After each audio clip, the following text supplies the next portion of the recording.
सूरज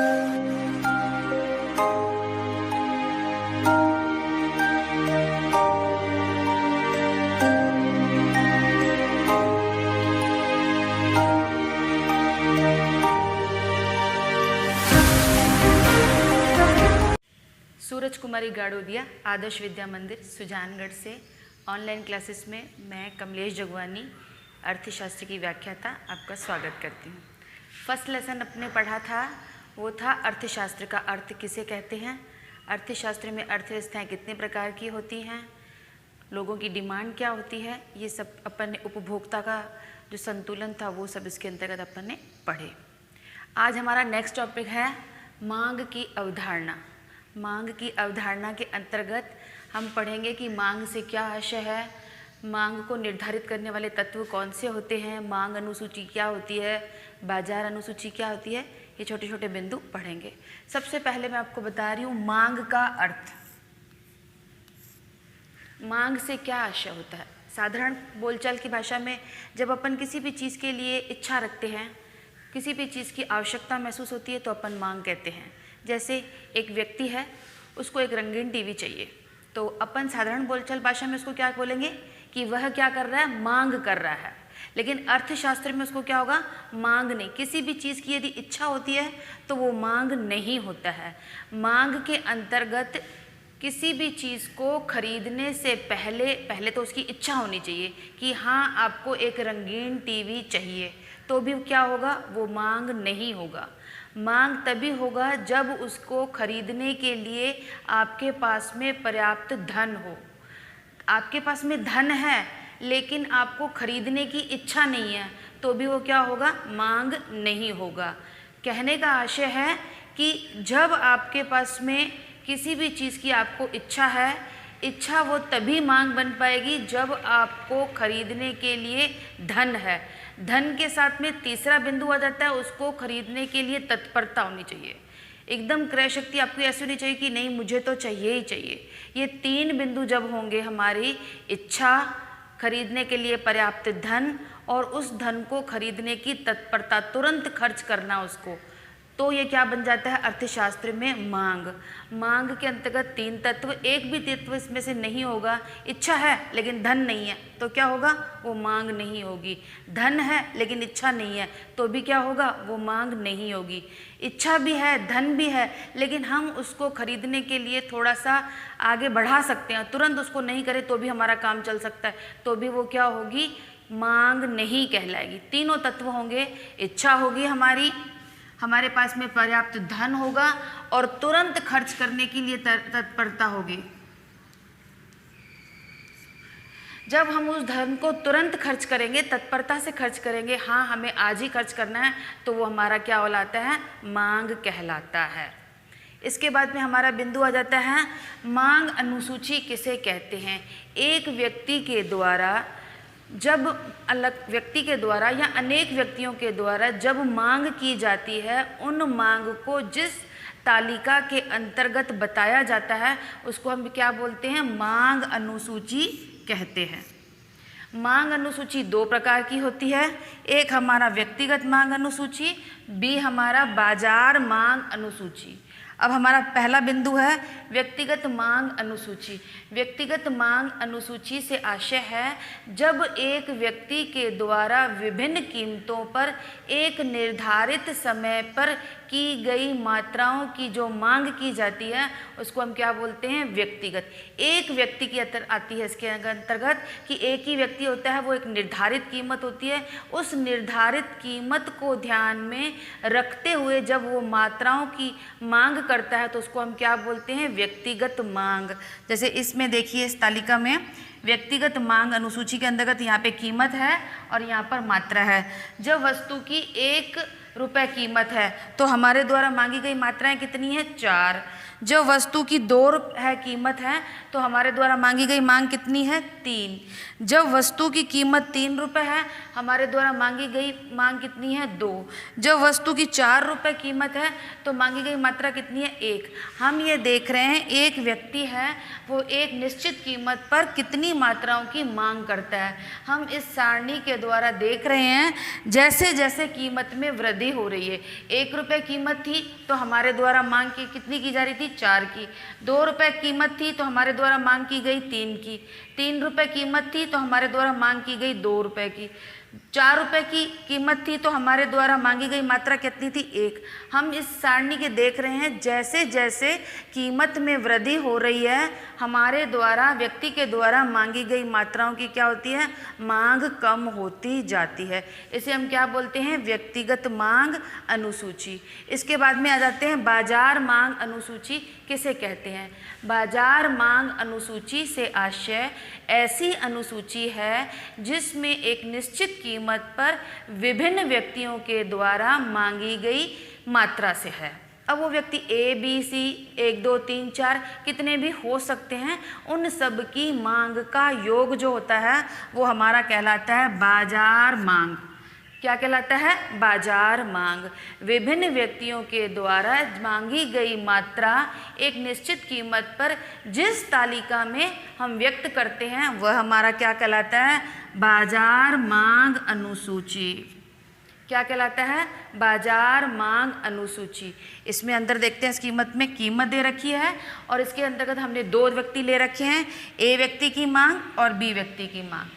ए की मांग है 1 रुपये कीमत होने पर 4 इकाइयाँ और बी की है 5 इकाइयाँ। 2 रुपये कीमत पर ए की मांग है 3 और बी की मांग है 4। 3 रुपये कीमत पर ए की मांग है 2 और बी की मांग है 3। 4 रुपये कीमत पर ए की मांग है 1 इकाई की और बी की है 2 इकाई की। अब इन दोनों का योग, इस निश्चित कीमत पर ए कितनी मांग रहा है इकाइयाँ और बी कितनी मांग रहा है, तो हम देख रहे हैं 1 रुपये जब कीमत है तो ए मांग रहा है 4 और 5, दोनों का योग क्या हो गया? 9। जब 2 रुपये कीमत है तो ए के द्वारा 3 इकाइयों की मांग हो रही है और बी के द्वारा 4 इकाइयों की मांग हो रही है, तो योग कितना हो गया? 7।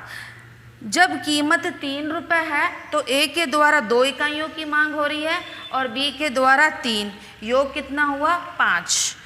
जब कीमत 4 रुपये है तो ए के द्वारा 1 इकाई की और बी के द्वारा 2 इकाइयों की, तो मांग कितनी हो रही है? 3। हम यहाँ देख रहे हैं बाजार मांग में ए और बी की मांग का योग क्या कहलाता है? बाजार मांग। 9 7 5 3 ये हमारा क्या आ जाता है? मांगी गई मात्रा जो हमारी कीमत दे रखी है दोनों का योग। अर्थात हम कह सकते हैं विभिन्न जितने भी हमारे बाजार में व्यक्ति हैं, जितने भी उपभोक्ता हैं, उन सब की मांग का योग जो होता है वो हमारा क्या कहलाता है? बाजार मांग। उसके बाद में आ जाता है कि मांग वक्र क्या हो जाता है।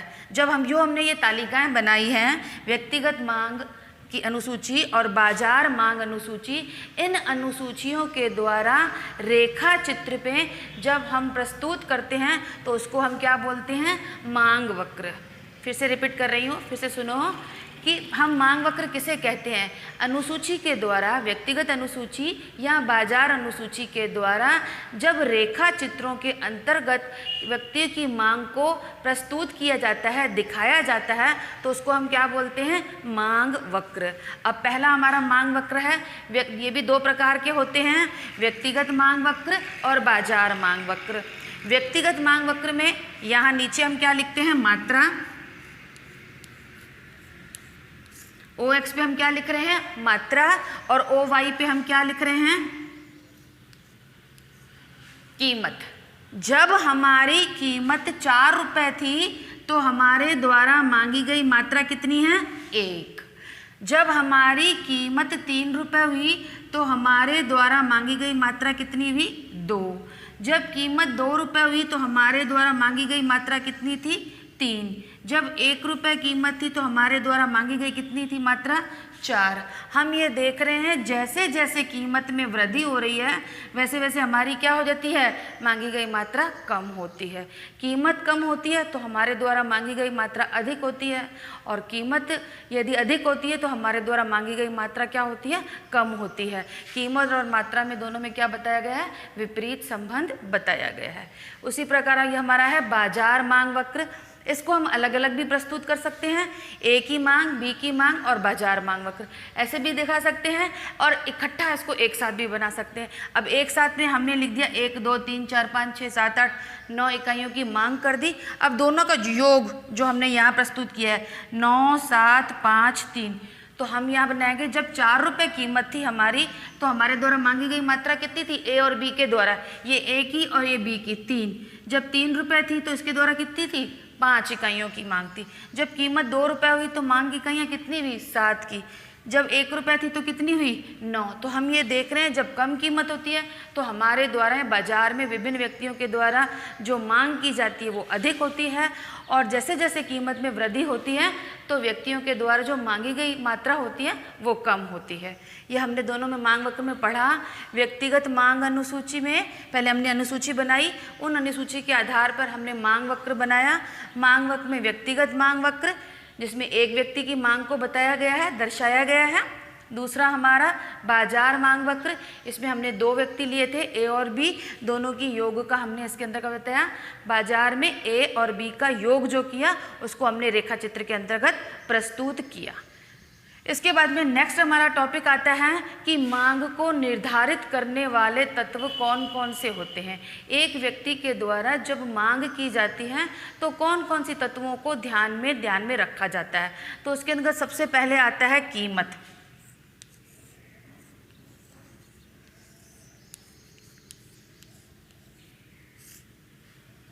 कीमत के अंतर्गत यह होता है जब किसी वस्तु की कीमत कम होती है तो मांगी गई मात्राएं क्या होती हैं, अधिक।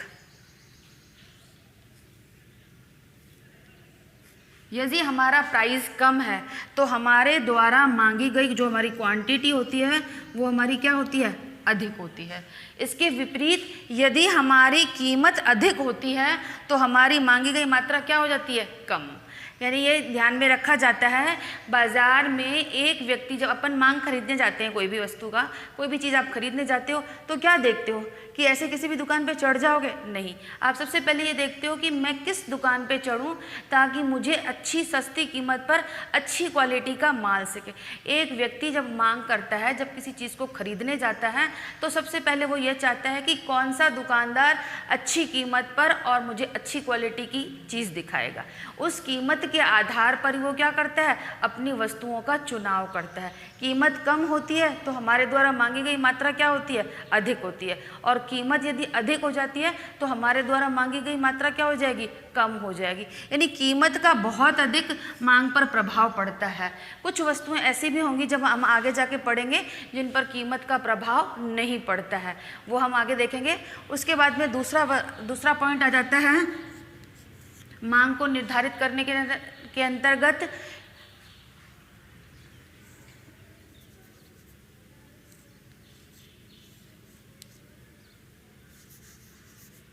कटी से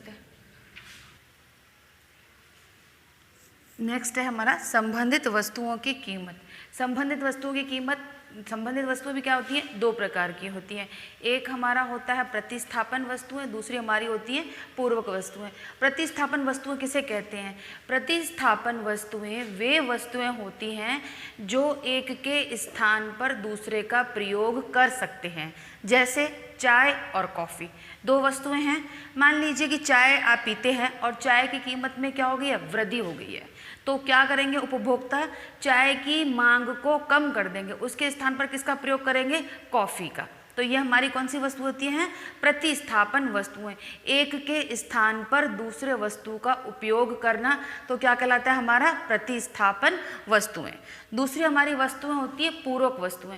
पूरक वस्तुएं वे वस्तुएं होती हैं जो एक के बिना दूसरे का प्रयोग नहीं कर सकते हैं। जैसे कार और पेट्रोल। समझ लीजिए पेट्रोल की कीमत अगर बहुत अधिक हो जाती है तो लोग क्या करेंगे, कार का उपयोग कम कर देते हैं, वाहनों का उपयोग क्या कर देते हैं, कम कर देंगे। तो पेट्रोल के बिना कार चलेगी क्या, नहीं। तो पेट्रोल की कीमत पर कौन डिपेंड हो रहा है, कार की मांग डिपेंड होती है। अगर पेट्रोल सस्ता हो जाता है तो क्या आ जाता है, कार की डिमांड बहुत अधिक हो जाती है। इसके विपरीत यदि पेट्रोल हमारा क्या हो जाएगा, महंगा हो जाएगा तो कार की डिमांड क्या हो जाती है, कम हो जाती है। तो ऐसी वस्तुएं जो एक दूसरे के बिना उपयोग नहीं की जाती हैं, जैसे दूसरा पेन और शाही। शाही की कीमत में वृद्धि हो जाएगी तो लोग निब वाली पेन का उपयोग नहीं करेंगे, उसके स्थान पर दूसरा उपयोग करेंगे। तो शाही की कीमत पर कौन डिपेंड करता है, पेन डिपेंड करता है। दूसरा बैट और बॉल, अगर बॉल की कीमत अधिक हो जाती है तो बैट का उपयोग क्या हो जाएगा, कम हो जाएगा। तो ऐसी वस्तुएं जो एक के बिना दूसरे का उपयोग नहीं होती हैं वो हमारी क्या कहलाती हैं, पूरक वस्तुएं। संबंधित वस्तुओं की कीमतें मतलब दो प्रकार की मैंने आपको बताई, एक मैंने बताई प्रतिस्थापन वस्तुएं, एक के स्थान पर दूसरे का उपयोग करना, दूसरी मैंने आपको बताई पूरक वस्तुएं। इन दोनों की कीमत जो होती है उनके ऊपर भी हमारी क्या करती है, मांग निर्धारित होती है। फिर तीसरा हमारा बिंदु आता है उपभोक्ता की आय। अब उपभोक्ता की आय, जब हमारी आय में वृद्धि होती है तो हमारी मांग क्या हो जाती है, अधिक। आज आपके पापा 15,000 65,000 रुपये कमाते हैं तो आप उतनी ही डिमांड करोगे। अचानक पापा की सैलरी में इंक्रीमेंट में वृद्धि हो जाती है, बढ़ती है पापा की आय, तो आपकी क्या हो जाएगी, आवश्यकताएं अधिक हो जाएगी। आप विभिन्न प्रकार की वस्तुओं की क्या करोगे, बाजार में मांग अधिक करने लग जाओगे। तो अगर हम उपभोक्ता की आय में वृद्धि होती है तो वो अधिक डिमांड करता है, और उपभोक्ता की आय में क्या हो जाती है, कमी हो जाती है तो कम वस्तुओं की वो क्या करता है, डिमांड करता है। इसके अंतर्गत भी हमारी दो प्रकार की आती हैं, एक हमारी होती है सामान्य वस्तुएं, एक हमारी होती है निम्न कोटि की वस्तुएं। सामान्य वस्तुओं की कीमत में यदि वस्तु की किसी कीमत में वृद्धि हो जाती है तो उसकी मांग में भी क्या हो जाती है, अधिक होती है। निम्न कोटि की वस्तुओं में हो जाती है यदि किसी वस्तु की क्या हो जाती है, हमारी आय जब बढ़ जाती है तो निम्न कोटि की वस्तुएं जैसे मोटा अनाज, बाजरा आदि की मांग क्या कर देते हैं, हम कम कर देते हैं। जैसे उसके बाद में आ जाता है रुचि। उपभोक्ता की रुचि किसमें है, रुचि का मतलब होता है कि आपकी इच्छा क्या है। अब कोई चीज़ है, आपकी जैसे जीन्स लेने गए, आप जीन्स लेने गए हो लेकिन आपने एक दिमाग में ये सेट कर रखा है मुझे इस ब्रांड की ही चीज़ चाहिए। अगर आपकी रुचि किसी विशेष वस्तु की तरह होती है तो आप क्या करोगे, उसकी कीमत के आधार पर कीमत को ध्यान में रखते हुए आप अपने उस वस्तु को खरीदोगे ही खरीदोगे। उपभोक्ता की रुचि बहुत अधिक ध्यान में रखी जाती है। अगर रुचि होती है तो वो किसी भी वस्तु की क्या कर देता है, उसकी मांग करता है, चाहे उसकी क्या हो जाती है, कीमत थोड़ी अधिक या कम हो सकती है। तो रुचि होना बहुत अधिक आवश्यकता है कि रुचि के आधार पर ही एक उपभोक्ता क्या करता है, मांग को कर देता है। अगर आपकी कोई चीज़ आपको सस्ते में मिल रही है लेकिन आपको खरीदने में आप बिल्कुल भी इंटरेस्टेड नहीं हो तो भी आप उसको नहीं खरीदोगे। उसके बाद में होती है संभावनाएं। यदि भविष्य में किसी वस्तु की कीमत कम होने की संभावना हो, आप ये सोचो कि जैसे पेट्रोल है, आज शाम को न्यूज़ में आपने पढ़ा कि कल पेट्रोल की कीमत में 5 रुपये वृद्धि हो जाएगी, तो आप कम से कम जो आपके पास में घर में व्हीकल्स हैं सब में पेट्रोल भरा के आ जाओगे। क्या हो जाता है, संभावनाएं होती हैं, अटकलें लगाते हैं कि भविष्य में क्या होने चाहिए, ये वस्तु क्या होनी थी, महंगी। जब कोई वस्तु अचानक से महंगी होने लगती है तो उसकी क्या हो जाती है, बाजार में मांग क्या हो जाएगी, अगर कीमत अधिक हो जाती है तो मांग ऐसे लगेगा कि भविष्य में अधिक होने वाली है, तो आप क्या करोगे, उसकी मांग करने लग जाओगे। यदि ऐसी संभावना हो जाती है कि 15 दिन के बाद में पेट्रोल की कीमत में क्या होने वाली है, कमी आने वाली है, तो लोग क्या करेंगे, थोड़ा थोड़ा पेट्रोल खर्च करेंगे, उसी में से उसका उपयोग करेंगे। बोलेंगे कि 15 दिन के बाद में जब इसकी कीमत में कमी आएगी तब हम इसका उपयोग करेंगे। तो संभावनाएं जैसे अटकलें हैं, जैसे आज के समय में अभी गोल्ड की कीमत है तो सब संभावनाएं लगा रहे हैं, आपकी 45 था, 55 था, अब कह रहे हैं 75 तक हो जाने का। अब ये संभावनाएं हो रही हैं तो कुछ व्यक्ति जो इसके जानकार होंगे वो उसको क्या करेंगे कि भविष्य में और अधिक महंगा होने वाला है गोल्ड, तो उसको खरीद कर क्या करेंगे, अपने पास रखने की चेष्टा करेंगे। तो कीमत के आधार पर भविष्य में यदि ये संभावनाएं एक्सपेक्टेशन की जाती है कि किसी वस्तु विशेष की कीमतों में वृद्धि हो जाएगी तो बाजार में उस वस्तु की मांग क्या हो जाती है, अधिक हो जाती है। और ये अटकलें लगाई जाती है कि किसी वस्तु की कीमत कम हो जाएगी तो उसकी मांग क्या हो जाती है, कम हो जाती है। हमने पढ़ा इसमें कि एक जो व्यक्ति होता है उसकी जो मांग के तत्व होते हैं, मांग किस हिसाब से होती है, तो उसमें मांग में हमने 4-5 पॉइंट पढ़े। पहला हमने पढ़ा कीमत। कीमत के अंतर्गत हमने पढ़ा कि कीमत क्या होती है, कम होगी तो मांग अधिक होगी। फिर हमने दूसरा पॉइंट पढ़ा, संबंधित वस्तुएं, दो प्रकार की संबंधित वस्तुएं, प्रतिस्थापन वस्तुएं और पूर्वक वस्तुएं। तीसरा हमने पढ़ा उपभोक्ता की आय। आय दो बातों पर निर्भर करती है, साधारण वस्तुएं और दूसरी हमारी होती है निम्न कोटि की वस्तुएं। फिर हमने पढ़ा कि रुचि, एक उपभोक्ता की किन किन वस्तुओं में रुचि है तो मांग का उसके ऊपर क्या प्रभाव पड़ेगा। पांचवा बिंदु हमने पढ़ा संभावनाएं, कि भविष्य में क्या क्या संभावनाएं हो सकती हैं, इन संभावनाओं के आधार पर मांग में कमी या वृद्धि की जाती है। ये हमारे हो जाते हैं मांग के तत्व। हमने आज की टॉपिक में पढ़ा मांग से क्या आशय है। फिर दूसरा टॉपिक पढ़ा हमने मांग अनुसूची किसे कहते हैं। मांग अनुसूची के आधार पर हमने यहाँ पर पढ़ा व्यक्तिगत मांग अनुसूची। फिर हमने पढ़ा बाजार मांग अनुसूची। फिर मांग से क्या आशय है, जब किसी व्यक्ति को किसी भी चीज़ को खरीदने की इच्छा हो, धन हो और उसको खरीदने की तत्परता हो, इन तीनों का योग क्या कहलाता है, हमारा मांग कहलाता है। फिर हमने मांग तालिका के आधार पर हमने मांग वक्र बनाया, व्यक्तिगत मांग वक्र और बाजार मांग वक्र। व्यक्तिगत मांग वक्र में हमने एक व्यक्ति की मांग को बताया और बाजार मांग वक्र में हमने एक से अधिक व्यक्तियों की मांग को बताया। उसके बाद में हमने नेक्स्ट बिंदु में पढ़ा कि हमारी मांग को निर्धारित करने वाले तत्व कौन कौन से होते हैं। तो हमारी मांग को निर्धारित करने वाले तत्व होते हैं मात्रा, कीमत, संबंधित वस्तुओं की कीमत, उपभोक्ता की आय, रुचि एवं प्राथमिकता और पांचवा हमारा होती है संभावनाएं। इसको राइट डाउन कर लो, लिख लो बच्चों।